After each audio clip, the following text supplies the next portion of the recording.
afaan ingiliffaa barachuu barbaannaan akkaataa bilbiluma keessaniin salphumatti manuma keessan teessanii ofuma keessaniif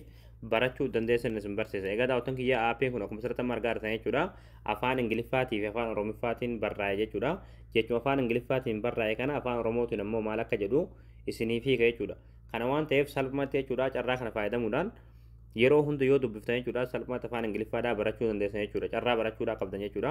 Egaa daawwattoon kiyya aappii kan hundi keessanuu gabbufadhaatti itti fayyadamaadha. Akkasuma akka namni baay'een argee itti fayyadamu viidiyoo kan laayik jirkachuun jalqabaan afaa turaan hordofa. Hayyee daawwattoon kiyya aappii tokko bilbila keessanitti gad buufattu aappii kanaas gad buufachuudhaaf as Google Chrome keessan galtanii achi booda bakka sarchii kan tura tokkoof kilikni gootu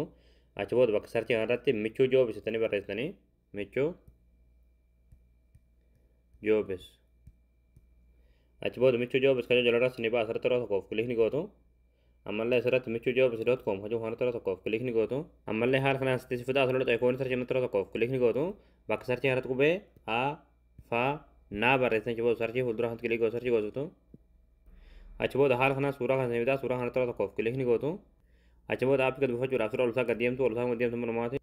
achi booda dhumarratti qalama diimaadhaan kan barraa'e aappii as tuqaa buufadhaa kan jalatti daawulood kan jetturti daawulood tan tuttaniiti aappii kana bilbila keessatti gad buufattanii hayyee daawwattoon kiyya aappii gad buufattanii egaa argaltan jechuudha kun akkuma sirriitti argaa jirtan jechuudha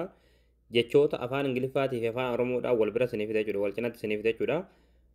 jechuma afaan ingiliffaatiin sitti barraa'e afaan oromootiin ammoo jalatti isiniif barreessa jechuudha jechi afaan ingiliffaadhaa kun gubbarratti waan jedhu afaan oromootiin jalatti isiniif hiika jechuudha salphumatti